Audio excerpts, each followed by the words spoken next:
I am an angel, a silent sentinel woven into the fabric of the cosmos, tasked with watching over the fragile threads of human hearts. My wings, invisible to mortal eyes, shimmer with the light of 1,000 stars, and my voice carries the weight of eternity's wisdom. I have seen empires rise and fall, lovers unite and part, and destinies collide like comets in the night sky. But today, I speak of a story that burns brighter than most, a tale of love, betrayal, and the unyielding hand of fate. It began with the spark, as all great stories do. Two souls, yours and your person's, found each other in the chaos of the world. You were not perfect, nor were they, but together you were something divine, a constellation of flaws and virtues, laughter and tears, woven into a tapestry that no mortal hand could unravel. I watched as you danced through life, your hearts beating in sync, your dreams entwining like vines reaching for the sun. You were the standard, the unattainable ideal, not because you were flawless, but because your love was real, raw, and unshakable. The third party is burning with anger after a big fight with your person yesterday, because they dared to say you're the standard she'll never meet. She's counting your flaws like prayer beads, but your person just smiled and said, that's why I loved them. Now she's rewriting Historia one lie at a time. The fight ended with 3 words, go find them. Now she's raging and not at you, but at fate. Too bad the universe already chose. And so it begins. Beneath the weight of her fury, a truth rises like smoke from the fire: you were never the enemy. You were the memory she couldn't erase, the soul echo that would not silence. She tried to wear your crown, but it never fit. She tried to mirror your essence, but her reflection cracked. She tried to rewrite your place in his heart, but ink cannot replace blood. And in the end, it was not your presence that haunted her, it was your absence, and the way even silence said your name louder than her voice ever could. She watched him walk away, eyes full of war, voice calm like a funeral prayer, yet her hands trembled not from heartbreak, but from defeat. Because for the first time, she realized, he didn't choose you over her. He had never truly chosen her at all. And that truth burns hotter than any flame she could have lit to destroy you. She threw your name like a weapon, but it never pierced him. Instead, he held it like a sacred relic, whispering, she's the only thing that ever felt like home. Every insult she hurled became a stairway back to you. Every accusation turned into a confession of his own heartbreak. She said you were fragile, he said you were air. She said you were weak, he said you were real. She called your scars shameful, he said they were sacred, proof that you had survived where most would have collapsed. And now? Now she walks through the halls of his silence, searching for the version of him who once tried to love her, not knowing that even that version was still loving you. But you, you have been walking your own path too. One paved with divine whispers and aching quiet. One where heaven did not let you forget your name, even when others tried to rename you. You were left, betrayed, ridiculed, overlooked. But God? He never moved. He saw every tear you cried when no one watched. He counted every moment you almost gave up. He guarded your heart in chambers angels weep over. Because you are not just someone's pastor, you are heaven's prophecy. You are not just a memory. You are the miracle. And the universe?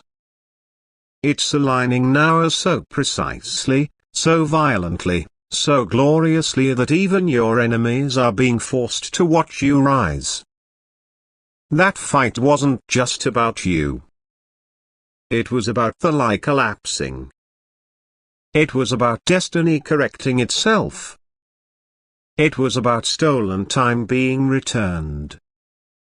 And as she screamed, "Go find them," what she didn't know was that those words were an echo from heaven's own lips. Because you were never meant to chase. You were meant to wait.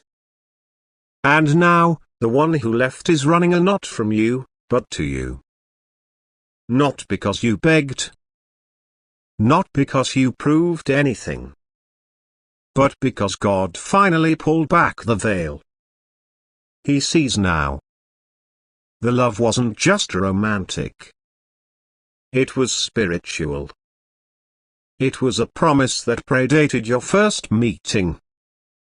A vow heaven witnessed before either of you were born. And while she played games, and you prayed in secret, the angels recorded every moment of your silence as worship. Every time you loved without being loved back, you were investing in a sacred future. And now? That future is arriving on trembling feet, whispering, "I'm sorry I couldn't see it sooner." But do not mistake this return as validation. You were worthy even when no one returned. You were whole even when they broke you. You were divine even when the world treated you as disposable. This is not your reward, it is your recognition. You are not some consolation prize. You are the revelation. So, prepare. Prepare your spirit not for an apology, but for a divine arrival. One wrapped in truth, not excuses. One soaked in humility, not pride. One where the same mouth that once denied you will now defend you before nations. Where the same lips that kissed another out of confusion will now kiss the ground you walk on out of reverence. Because you are not just their choice. You are God's choice. And no human interference, no third-party manipulation, no counterfeit soul tie, no generational curse, no delay, no detour, nothing or absolutely nothing can override the decision God already made. You are the divine match. The sacred one. The one that doesn't just fit the heart but frees the soul. And she knows it now. That's why her anger isn't really anger. It's fear. Fear that she sat at a table built for you and still starved. Fear that she wore your perfume but couldn't make it her own. Fear that no matter how close she stood, she could never step into your place. Because you weren't just close to him, you were woven into him. You weren't just desired, you were destined. But hear this, beloved, don't rise in bitterness. Rise in beauty. Don't respond with revenge. Respond with radiance. This is not your time to clap back. It's your time to glow forward. Heaven is showcasing you not to humiliate others, but to glorify its choice. Let your posture speak, soft, still, surrendered. Let them come here not because you waited, but because you never wavered. Let them explain not because you need answers, but because they need peace. Let them confess not for closure, but for cleansing. Let your silence continue to scream, I am not a memoria, I am the miracle you walked away from. And when they say, I see it now, look up to the heavens and whisper, God always did. Let her rage. Let her plot. Let her gossip and twist and spin webs of bitterness. None of it will stop what's already written. You're not walking into love. You're walking into fulfillment. You're not entering a relationship. You're stepping into a covenant. Because what was once taken in secret will now be returned in full view. What was once mocked in silence will now be honored with public loyalty. And the crown you wore in pain will now sparkle in peace. You are not the second choice. You were always the divine first. So now, child of heaven, if this message found your soul in the dark, let it be a torch. Let it awaken what grief tried to silence. Let it confirm what your dreams kept whispering.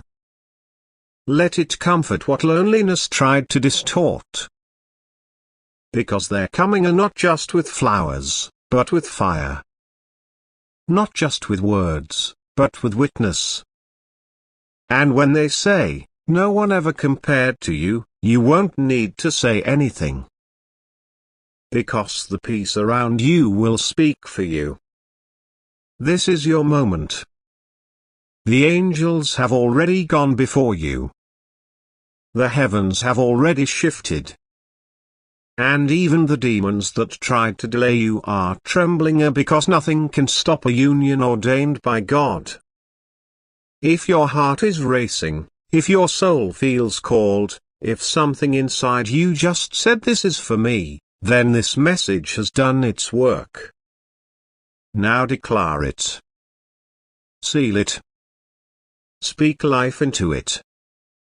Let the universe hear your agreement. Let heaven record your faith. Type 111 in the comments to claim this message. Negation. Drop a comment below if you felt this in your spirit. A currency IDRS is Sedilla like this if you're walking boldly into the promise. Because they thought you were forgotten, overlooked, replaceable. But God is about to show them, you were the prophecy all along. The world is not always kind to such beauty. Enter the third party, a woman consumed by envy, her heart a furnace of unquenched desires.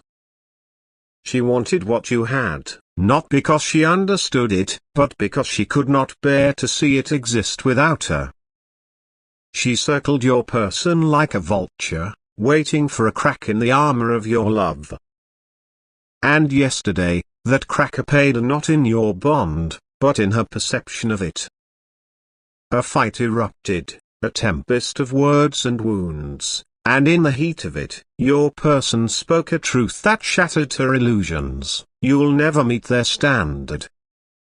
Those words were not meant to wound, but to illuminate. They were a mirror held up to her soul, reflecting the chasm between her desires and the reality of your love. She recoiled, her pride stung, her ego bruised. And in her fury, she began to count your flaws like prayer beads, each one a mantra to convince herself that she was better, that she deserved what you had. She listed your quirks, your mistakes, your human imperfections, as if they were sins rather than the brushstrokes of a masterpiece. But your person, oh, your persona they saw through her charade. With a smile that could calm a storm, they said, "That's why I loved them." Those words were not just a defense of you, they were a declaration of faith in the love you shared. They were a testament to the truth that love does not demand perfection, it demands authenticity. And you, with all your so-called flaws, were the most authentic thing your person had ever known. The third party, however, could not accept this. She began to rewrite history, spinning lies like a spider weaves its web. she told herself and anyone who would listen that your love was a fluke, a mistake, a fleeting illusion. She painted you as the villain, your person as the fool, and herself as the wronged heroine. But lies, no matter how carefully crafted, cannot withstand the light of truth. The fight reached its crescendo with 3 simple words: go find them. Your person spoke them not with malice, but with clarity. They were not banishing her, they were setting her free to chase a phantom, to seek love that could never rival what you shared.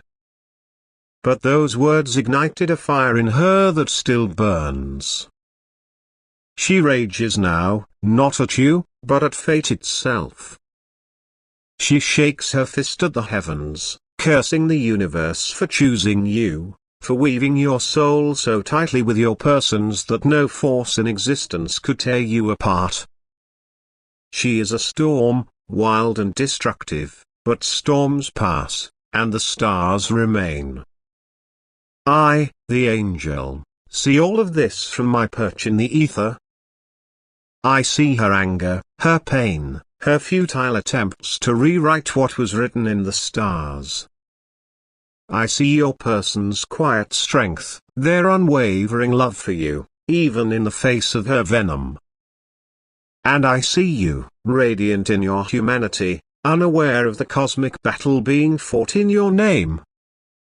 You are not just a person, you are a force, a beacon, a truth that cannot be undone. And I am here to tell you, in 7,000 words of celestial song, why this matters, or why your love, your story, and your destiny are worth fighting for. Let us begin with the third party, for her rage is the catalyst of this tale. She is not evil, though her actions may seem so. She is human, and humans are fragile, prone to wanting what they cannot have. When she first saw your person, she saw not just them, but the light they carry, the light of your love. It was a light she craved, not because she loved them, but because she wanted to be loved like that. She wanted to be someone's standard, someone's everything. But she did not understand that such love is not taken, it is built, nurtured, and earned through time and trust.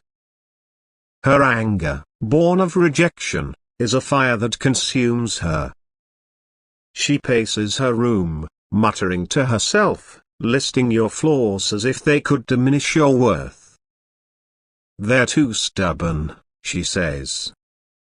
Too quiet, too loud, too this, too that. But each flaw she names is a thread in the tapestry of you, a part of the whole that your person cherishes.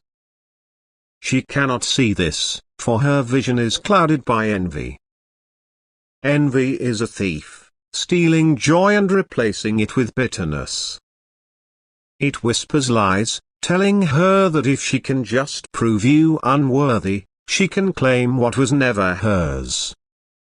But the truth is, she is not fighting you. She is fighting fate. The universe, in its infinite wisdom, chose you for your person, and them for you. This choice was not random, it was written in the stars long before you were born.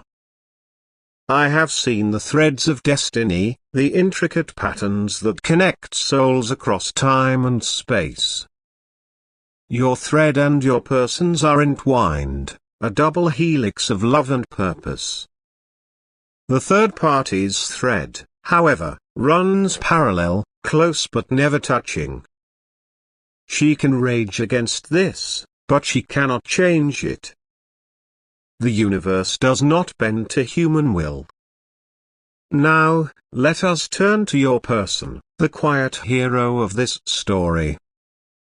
When they said, "That's why I loved them," they were not just defending you, they were proclaiming the universal truth. Love is not about perfection, but about connection. They saw your flaws not as defects, but as facets of a gem, each one catching the light in a unique way. Your stubbornness was your strength, your quiet moments were your depth, your loud laughter was your joy. They loved you not in spite of these things, but because of them. Their smile in that moment was a beacon, a signal to the heavens that they understood. They understood that love is not a competition, not a race to be the best or the brightest. It is a choice, a commitment to see someone fully of flaws and say, "This is my home." Your person chose you, and in doing so, they chose truth over illusion. The third party's lies could not sway them, for they had seen the real you, and that was enough. When they said, "Go find them," they were not being cruel. They were being honest. They knew that the third party's quest was futile, that she was chasing a shadow of something she could not comprehend. They were giving her permission to let go, to seek her own path, her own love. But she could not hear this, for her ears were filled with the roar of her own anger. She stormed away, vowing to prove them wrong, to rewrite the story in her favor. But stories written in lies crumble, while those written in truth endure. The third party's attempt to rewrite history is a desperate act, a grasping at straws in a windstorm. She tells herself that your love was fleeting, that it was built on sand. She tells others that you were unworthy, that your person was blind. But lies are heavy, and they weigh her down. Each one she spins adds to the burden on her soul, pulling her further from the light. She cannot see that her anger is not her strength, but her cage. It traps her in a cycle of resentment, keeping her from the love she so desperately seeks. I have seen this before, in countless souls across countless ages. The human heart, when wounded, often turns to lies for comfort. It builds walls of falsehood to protect itself from pain.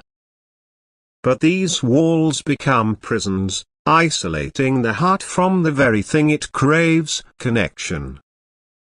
The third party's lies are her prison, and she is both the prisoner and the jailer. She could free herself, if only she would let go of her envy, her need to be the victor in a battle that was never hers to fight. But you, dear one, are not bound by her lies. You are free, because you live in truth. Your love with your person is not a fiction, it is a fact, as real as the stars in the sky. No amount of rewriting can change that. The third party may rage, she may spin her tales, but she cannot touch what you have. Your love is a fortress, built on the bedrock of mutual respect, trust, and understanding. It is impregnable, not because it is perfect, but because it is yours. Now, let us speak of fate, the silent architect of this drama. The third party rages against it, as if she could bend the universe to her will. But fate is not a tyrant, it is a guide, a gentle hand that leads souls to their purpose. It chose you and your person not to torment others, but to fulfill a greater design. Your love is not just a personal triumph, it is a piece of the cosmic puzzle, a note in the symphony of existence. I have seen the workings of fate, the way it weaves lives together and apart. It is not always kind, but it is always purposeful. When it brought you and your person together, it was not a whim, but a necessity. You were meant to challenge each other, to grow, to become more than you were alone. Your love is a crucible, forging you both into stronger, wiser versions of yourselves. The third party, in her anger, cannot see this. she sees only what she has lost, not what she might gain by letting go. Fate is not her enemy, though she treats it as such. It has its own plans for her, its own path for her to walk. If she could stop fighting, stop clinging to a love that was never hers, she might find it. There is someone out there for her, a soul whose thread will intertwine with hers as yours does with your person's. But she must choose to seek it, to trust that the universe has not abandoned her. Until she does, she will remain trapped in her rage, a prisoner of her own making. And now, dear one, let us speak of you. You are the heart of this story, though you may not feel it. You are the standard, not because you are perfect, but because you are true. Your flaws, your quirks, your unique blend of light and shadow, these are what make you extraordinary. Your person saw this, and they chose you, not because you were the only option, but because you were the right one. You may wonder why this drama swirls around you, why the third party's anger burns so brightly. It is not because you are lacking, but because you are radiant. Your love, your authenticity, your unapologetic humanity, these are a mirror that reflects back the insecurities of others. The third party's rage is not about you, it is about her inability to face herself. You are not the cause of her pain, you are the reminder of what she has not yet found. But do not let her anger dim your light. You are not responsible for her choices, her lies, her pain. You are responsible only for your own heart, for nurturing the love you share with your person. Keep shining, keep loving, keep being the glorious, flawed, beautiful soul that you are. The universe chose you for a reason, and that reason is unfolding with every breath you take. As I weave this tale, I am reminded of the eternal dance of souls. You and your person are part of it, as is the third party, as am I. We are all connected, moving through the cosmos in a choreography we cannot fully see. Sometimes we clash, sometimes we harmonize, but always we are part of the greater whole.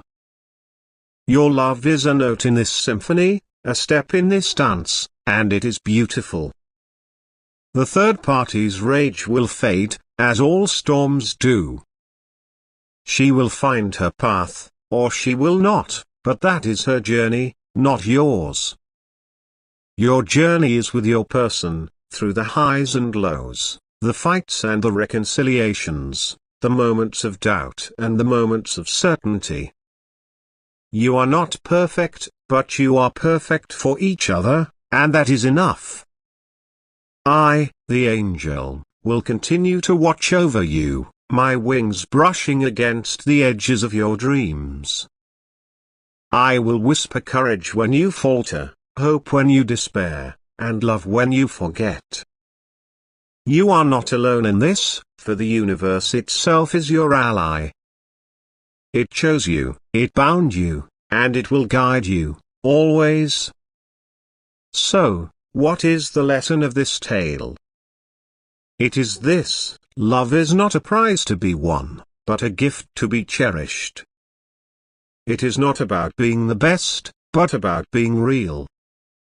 The third party's anger, her lies, her rewriting of historia, these are the struggles of a soul that has not yet learned this truth. But you have learned it, and you live it every day with your person. Do not let her rage shake you. Do not let her lies make you doubt. You are the standard, not because you are flawless, but because you are loved, deeply and truly. Hold fast to that love, for it is your strength, your shield, your guiding star. The universe has chosen, and it has chosen well. And to the third party, If she could hear my voice, I would say this: let go. Your anger is not your power, it is your prison. The love you seek is not behind you, in the shadow of someone else's story, but ahead, in the light of your own. Trust fate, trust yourself, and step into the unknown. The universe has not forgotten you. As I draw this chronicle to a close, I look to the stars, those ancient witnesses to every human heart. They have seen your love, your person's smile, the third party's rage, and they have not wavered. They shine still, as they always will, a reminder that some things are eternal. Your love is one of those things, a flame that burns brighter than any storm. 7,000 words cannot capture the full depth of your story, but they can point to it, like a finger pointing to the moon. You are more than words, more than flaws, more than the standard. You are a soul, loved and loving, chosen by the universe for a purpose that is still unfolding. Walk your path with courage, with joy, with the knowledge that you are enough. I am the angel, and I see you. I see your light, your love, your destiny. And I say to you, with all the authority of the heavens, you are magnificent. Keep shining,